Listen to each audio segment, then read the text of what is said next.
Well, I'm back at it. I'm going to get cylinder number 3 ready.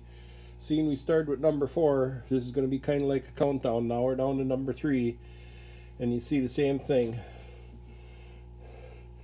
Some of the thread slightly cracked. I'm going to chamfer these holes like I did on number 1. I'm going to do it on all of them, and then clean the threads. If you can see down here, I've already cleaned the bases where the hold down nuts go, because I said parts tractor that these cylinders were taken off of, they obviously used a torch and cut the nuts, and they boogered up the surface a little bit, so I have to clean those up. I got those cleaned up on this cylinder already, so I'm going to go at chamfering the holes. You've seen me do that before.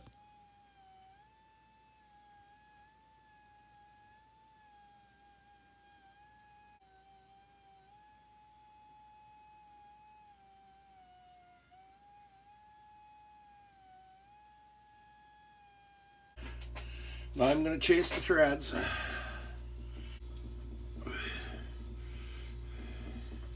Clean the holes.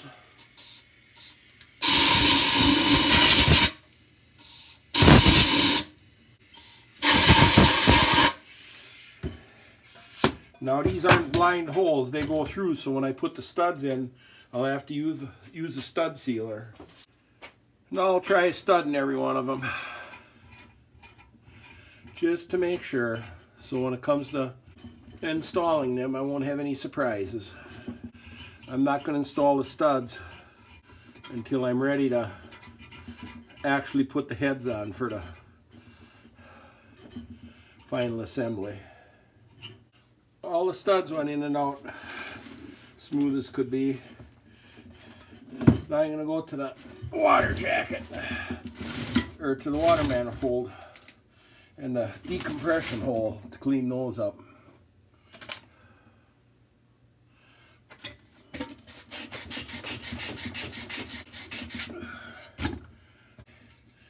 And chase these threads.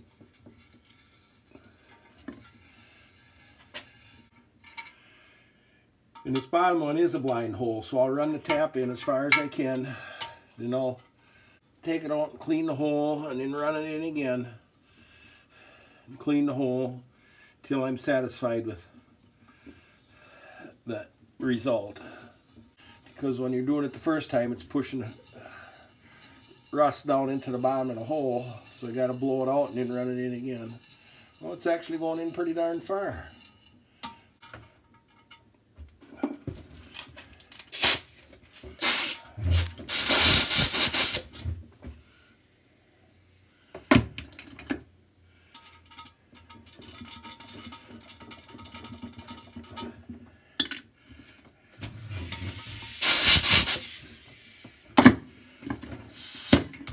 I can see the bottom of the hole, but I'll run it in again. There. I'll blow it out and that'll be cleaned out good.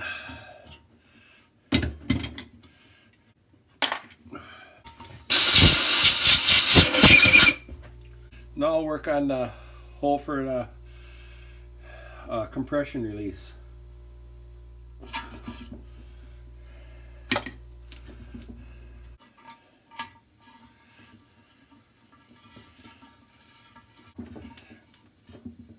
That feels about how far, because as I said before, I don't want to go in any deeper than it was.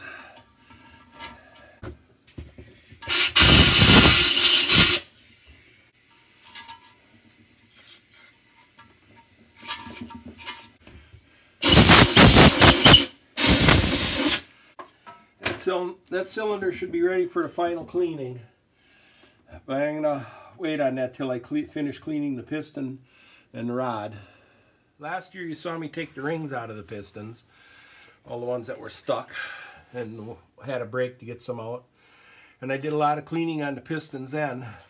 Now I'm doing the finish cleanup. I went in and cleaned down into the, right down into the corner here to get the rust and carbon out of there. Now I'm finishing up polishing with some fairly worn out emery cloth. And then they'll need their final cleaning. I would estimate, depending on how bad some of the pistons are worse than others. Oh, you saw it taking rings out. Some of those just took me hours and hours just to get the rings out. And I probably have another 2 hours into cleaning each piston after that. Maybe even more. So I'm going to keep at it. I'm happy with how clean I have the grooves, looking at them with the eye. Now I'm going to take a ring and make sure that I'm using one of the new ones, that they fit all the way down into the groove, all the way around without binding any place. So I'll do this on every groove. See, like here, we got a little bit of binding.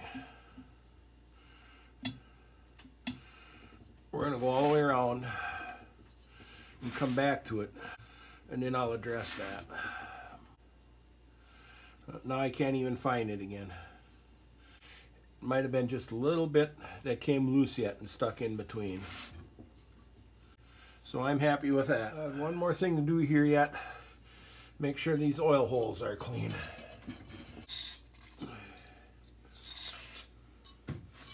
That oil hole goes down to the wrist. Make sure these are all clean.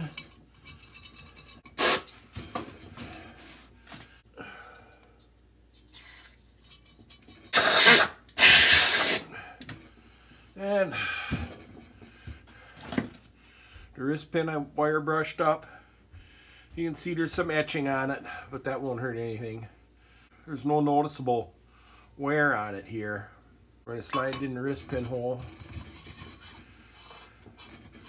Fits in the wrist pin hole very nice, with no resistance, yet there's no discernible slop in it at all.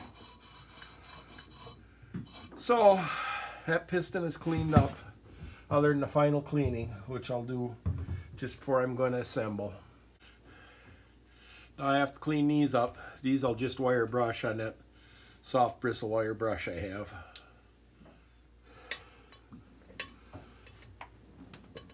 There. Oh, I have the wrist pin keepers cleaned up. Next will be the connecting rod. So we check that. We got number 3. Yep.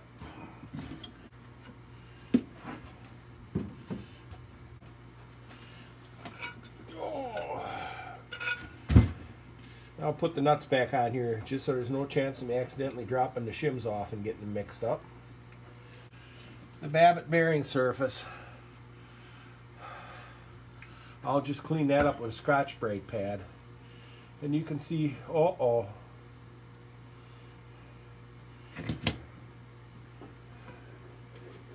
see that? There's a piece loose in there.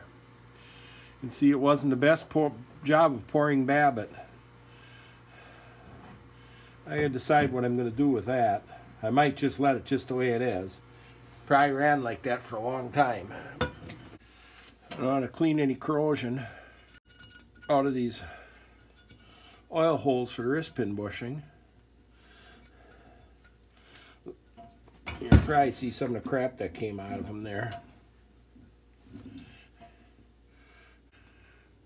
So I'm cleaning corrosion out of these oil holes.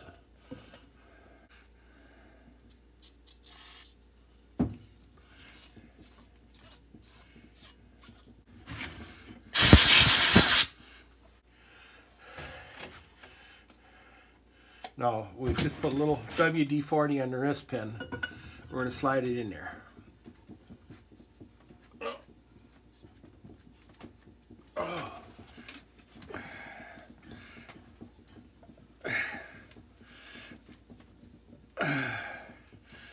It needs a little clean. It probably got a little gum there. Now it's starting to loosen up. Get some of the gumminess out of that bushing. So it's a very, very good fit yet. There. Now the wrist pin is fitting very nice. and you can feel absolutely no play whatsoever. What a lot of people don't realize is when they would get worn out, say you were putting in, I mean on here I'm not doing anything, but in a case like this where you have a very hard pin and a soft bronze or Babbitt bushing, oddly enough, the wrist pin will wear even though that's super hard, and the bushing won't. So if you have a worn wrist pin, you know the bushing has to be replaced even though a new wrist pin feels rather tight in it. Because as Alan explained to me, and as soon as he, many years ago, and as soon as he said it made sense, your impurities in your oil embed themselves in the softer material, so it acts like a sandpaper and actually wears the harder material. But I mean, these show, I can't feel any discernible wear whatsoever, and yet it glides right through. So they're very good.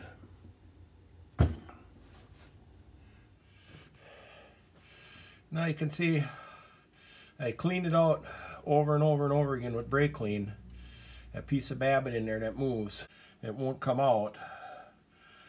So my plan is to work a little JB weld down into one side, push it over, and then work a little JB weld down into the other side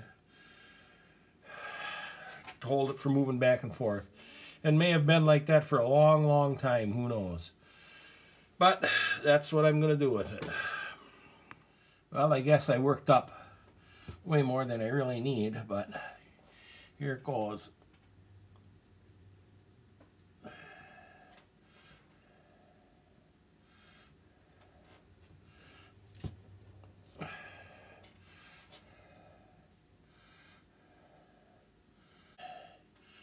Try and push it down in there. Now I'm going to push it to the other end, and it's squeezed out some, so that means it was down in the gap good. Now I'll fill this end of it, and I'll scrape off the excess.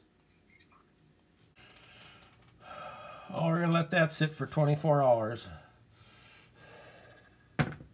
And I'll polish it up with Scotch-Brite. And now back to the rings. I'm going to clean the slots that are in the oil rings. I can just barely fold a piece of emery cloth in half and get in and clean them. Right. Last slot.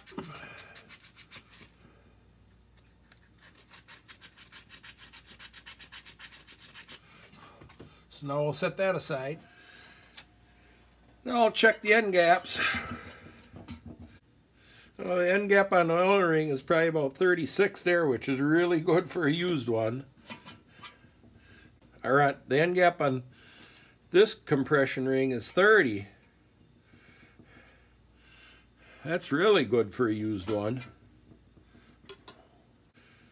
The end gap on this compression ring is probably about 36. Still really good. I can see the new rings need some filing though. Got to do some more filing, which is to be expected. We got a little 30 plus there, and 30 plus a little there, so that ring is good. Now I'll go to the last one. We have 30 plus there.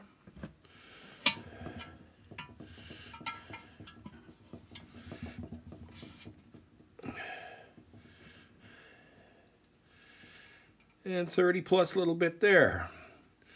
So I have the end gap set for cylinder number 3.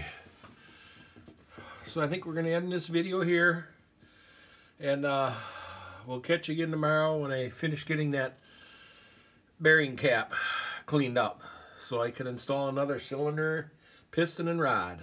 See you then.